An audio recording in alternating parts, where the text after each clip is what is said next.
You know what's funny? Every time when I hit a plateau, when I just can't continue growing, it's because I stopped creating.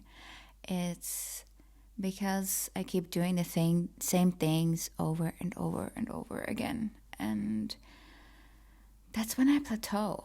That's when there is no more movement, no more great growth spurts or something like that. And I truly believe that the next level of quote unquote performance or of your next version is not only when you push harder. Definitely pushing harder is a huge part of it, but that's not all. That's not all. There is so much more. And being creative is definitely one of the key elements, the key differentiator between being like everyone else, just maybe 0.1% better, and creating your own league, being on your own playing field. And the more I talk with athletes, the more I work with athletes, the more I think about it, it's gotten very clear to me that creativity is definitely not something that is pushed or even acknowledged or used in any shape or form in the athletic world. And there are some people who happen sort of to be creative and they never really intentionally looked at it as such, but it gives them an edge. It gives them a huge advantage towards other people, other teams, other athletes. So I'm on a mission to bring more creativity into the athletic world because, yeah, I believe that this is what's definitely needed. So if you want to be ahead, be more creative in your approach to things. Hi, hello, welcome to the Healthy and Aligned podcast. So, this is an audio and a video podcast. So, if you're listening to it through your favorite podcast platform, know that there are videos, or there is a video of this episode on YouTube and on Spotify.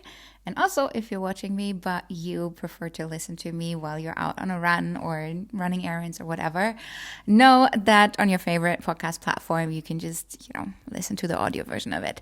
So the Healthy and Aligned podcast is what is it? It's a mindset and innovation podcast for athletes and for athletic teams, because that's what I do. I am a coach, a mindset coach, innovation coach, tapping coach for anyone who considers themselves an athlete. And I love to ponder about mindset topics, innovation topics, and just share my thoughts and my musings here on this podcast. So I'm super excited and happy that you're here with me. And let's dive into today's topic, which is, as you figured out by now, creativity and athletic growth and success and unlocking sort of your own level of performance. So when I talk about growth, what I mean, or I guess what everyone means, is just the progress of getting better at something,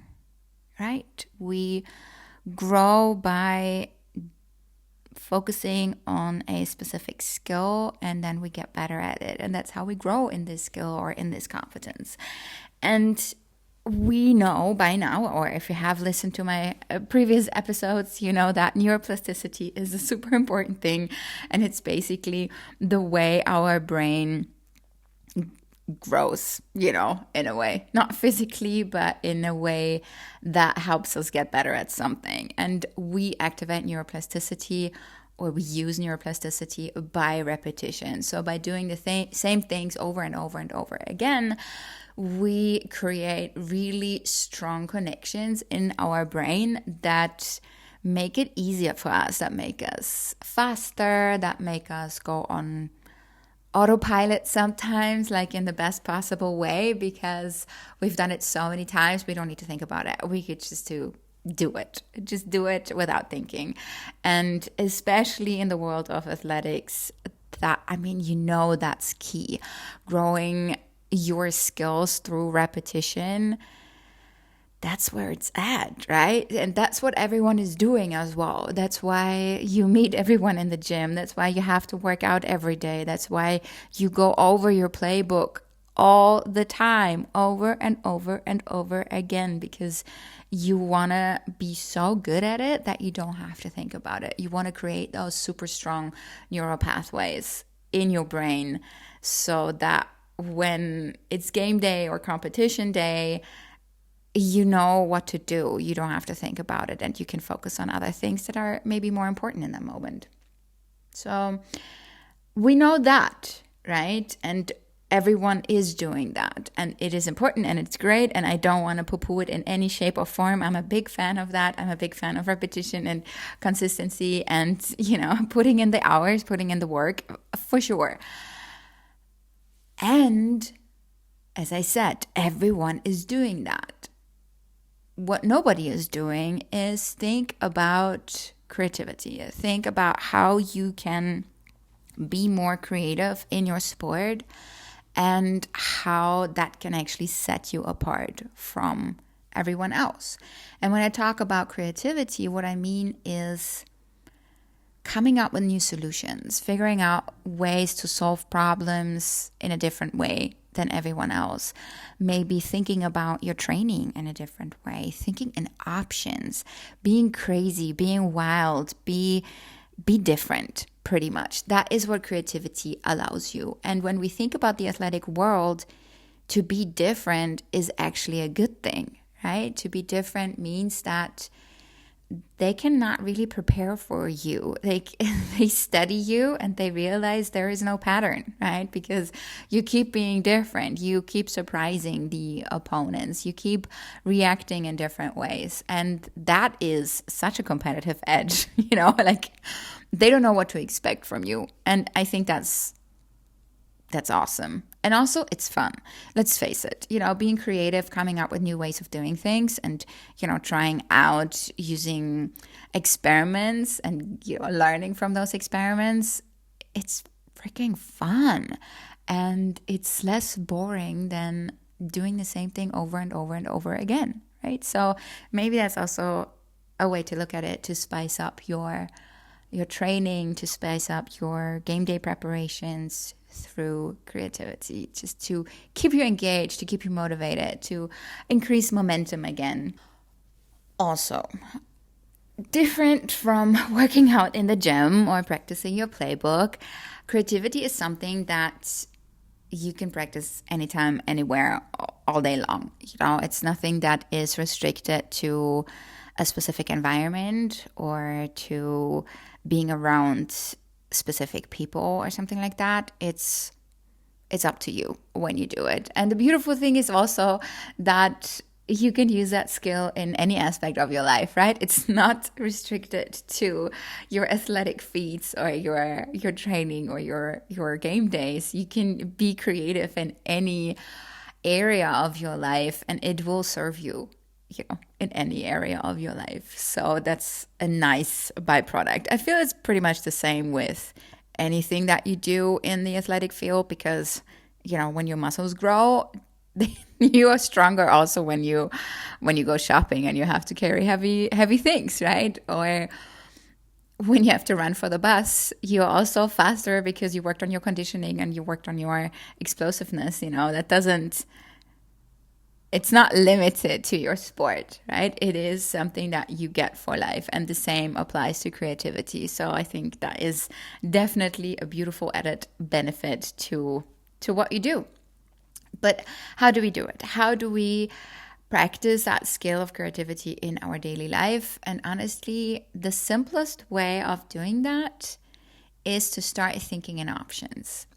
So whatever you do, whenever you have to take a step to do something, or you have a decision to make, or you're thinking about, I don't know, your plans for the next day, simply ask yourself the question, what are 5 different ways of doing this? That's it. Just ask, what are 5 different ways of doing this thing right now? So whether that is parking your car in front of your house, there are different ways of parking your car, right? Whether it is how you put on your shoes, there are different ways that you can put on your shoes.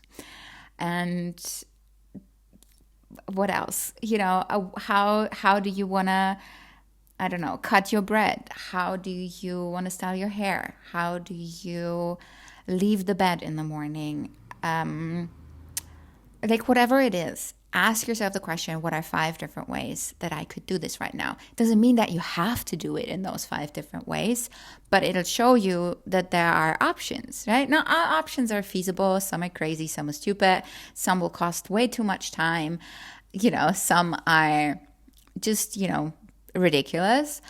And that's perfect. We want to go there. We want to go crazy. We want to go wild. We want to learn how to think in absurd options, because that will allow us to remove thinking barriers. So when we talk about, what did I say? How to put on our shoes, right? So what are 5 different ways to put on our shoes? Well, one way could be that I do it, with my hands crossed. I don't know. I could do it standing up, sitting down, laying down. I could put on my shoes by removing the shoelace completely and then, have an easy way into my shoe, and then I add the shoelace back on. What else could I do to put on my shoe? I could just not open the shoelace at all and just squeeze my foot in. I could try do it in downward dog. I could do it singing a song. I could do it speaking Japanese. Like, there are different ways that I can put on a shoe. And I don't speak Japanese, so I'm probably not going to be doing that. My downward dog is not the best, so that's also going to be difficult. But it doesn't matter. Just think about the different options that you have to put on a shoe. And then, when you leave the house, when you lock your door, what are 5 different ways of locking your door? You could do it, again, without looking. You could do it in slow motion. You could lock your door while singing a specific song. You could lock your door filming yourself. Like, it doesn't matter, actually. It doesn't mean that it has to improve the way that you lock your door, make it more efficient, make it faster, or whatever. All we do right now is we practice thinking in options. And you will quickly realize that the more you do it, your plasticity again, the easier it will get to come up with different options. You will not have to think about it, and you will start thinking in options more often. And again, even if the options are ridiculous, even if you think, well, an option of putting on my shoes could be just to visualize myself putting on shoes and then I, snap and they're magically on my feet. Sure. Why not do that? Like, that's an option to put on your shoes. That doesn't have to be realistic. It doesn't have to be, as I said, efficient or, resource efficient or whatever. It's just that I want you to practice thinking in options. Why? Why do we do this? Why is it so important? Well, first of all, when we do that, we start questioning the things that we do on autopilot, the things that we do, my bad, the things that we do without thinking about it, right? And we do them because that's how we've always done it. And while there is a reason why we've always done it this way, doesn't mean that it's the best way of doing it. So questioning the status quo, questioning everything is super helpful when you want to be more creative. You break your patterns, right? You get out of your thinking patterns that you have created in the past, again, through neuroplasticity, right? So we want to break up those neural pathways a little bit. So basically, you're training your brain to think in options, and you stop relying on past experience. Because I have never put on my shoes talking in Japanese, so that I don't have any experience in that. So I cannot rely on that, So I have to figure out a new way of doing this because it's the first time that I do it. And I have to figure out how to speak Japanese for this. I don't know why I keep going with this example, but here we are. And not relying on your experience is very helpful because it allows you to think outside the box. It allows you to create new experiences, to move beyond your comfort zone, right? Because what we are experienced in, it's usually within our comfort zone. We know how to do it. We know how it goes. We know how we're good at it. We know what we're not so good at. But we want to grow, right? We want to go beyond our comfort zone. So not relying on past experience is a way to do that. Also, when we start thinking in options, when we ask ourselves that question, we start to think in opportunities. We start to think in possibilities, and we stop judging everything around us, judging how other people act, judging how we act, and thinking that there's only one way of doing it and that's the right way of doing it. And we put up those artificial limitations in our brain because of how we're raised, because of how we experience the world, because of the experiences we made in the past of what works and what doesn't. But those are limitations. They limit our thinking, they limit our way of seeing the world, and they limit our possibility to see different things, to see different ways, to have new experiences, and to, again, go beyond our comfort zone. So removing those limitations, especially when I talk about whatever, aliens putting my shoes on, obviously that's ridiculous. Obviously that's absurd, but allows me to just laugh about it and think about that option. How funny would it be if there were aliens that put on my shoes each day? How convenient, and it allows me to think in absurd ways. And maybe there is something to be found at one point in those absurd ideas, in those wild ideas that make no sense. And maybe there is something that triggers another idea that is actually perfect, that allows you to put on your shoes in the most brilliant way that you would have not come up with if you didn't think about the aliens putting on shoes on your feet. So again, we are practicing removing limitations, removing judgment, and really focusing on options, on possibilities, on opportunities. And we are training creative problem solving by doing this, because the day will come when you are facing, well, probably it happens almost every day, but when you are facing a problem and the way that we've always done it is not gonna solve that problem. It's not gonna hit it. So you need to come up with new ideas. You need to come up with a new creative way of solving that problem, and you'll be ready because you think in options.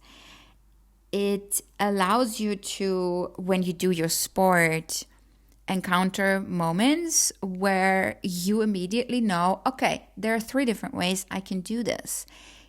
I could go left, I could go straight, I could go right, or I could go up, or I could go down, or whatever. If I wait a millisecond, the defensive player will pass me, or if I speed up, or if I slow down, like whatever it is, like you will start thinking in different options. And since you've been doing it all day, every day in your life, it will come naturally to you. And that is what allows you to then be unpredictable, because there are different ways that you can react in any given moment, and you know it. And you know what is good, you know what isn't good, you know what's an experiment, and you know what is sort of like a safe choice. And because you've practiced it in your life and not necessarily only on game day, you will be able at that field, in the ring, on the court, like whatever sport you do, to in that moment pick the option that feels like it's the best one. And you will know. You will know in that moment what's the best one. And you understand that there's always more than one option to go. There's always more than just the right way of doing it. There are always several right ways. And I think that it's such a beautiful way of looking at life, of looking at competition, of looking at the sport, of doing life, to be honest, because it also frees us. It frees us from thinking that we have to find the one thing, the one right move, the one perfect play for exactly this moment, because there's always more. There's always options. Like, maybe that wasn't the most efficient way of doing it, but now let me think, what's another option of doing it? So let me try that. And I feel it's very freeing, and it's very, it's a big relief to not have to put ourselves under that pressure of doing the right thing all the time. And it also means that if something unexpected happens to you, if, I don't know, your opponent is doing something that you haven't prepared for, that you weren't ready for, so what? It's no problem, because you have options. You have options to react. You don't freeze. Maybe it's the opposite. You're like, oh no, which option should I take? There's so many different ways of doing this, of dealing with this, of reacting to this. And I feel having that assurance, makes you feel much more prepared, because you can rely on your creative problem solving because you practiced it. So yeah, I think that's all I wanted to share today. Ask yourself the question, what are 5 different ways of doing it all the time? What are 5 different ways of doing that? What are my options here? What are crazy, wild, absurd ways of doing this that I have never thought about and that I probably will never do, but who cares? It's just fun to think about it. And if you keep doing that, it'll become second nature. It'll be your secret weapon, your superpower. And maybe the first times you do it, you'll be like, that makes no sense. It's just super silly what I'm doing right now. Obviously, they're not going to be aliens putting on my shoes, and I will not have, my niece put on my shoes for me, or whatever ideas you come up with. And that's okay. Be silly. It doesn't cost you anything. It'll probably bring joy to your life. So it's a good addition to whatever you do. So that's what I'm going to leave you with. I hope that you enjoyed this content. If you do, you know what to do. Subscribe. Let me know what you think about it. Give me some comments. Give me some feedback. I love talking about these things, obviously. And I can't wait to connect with you in the next episode. Bye.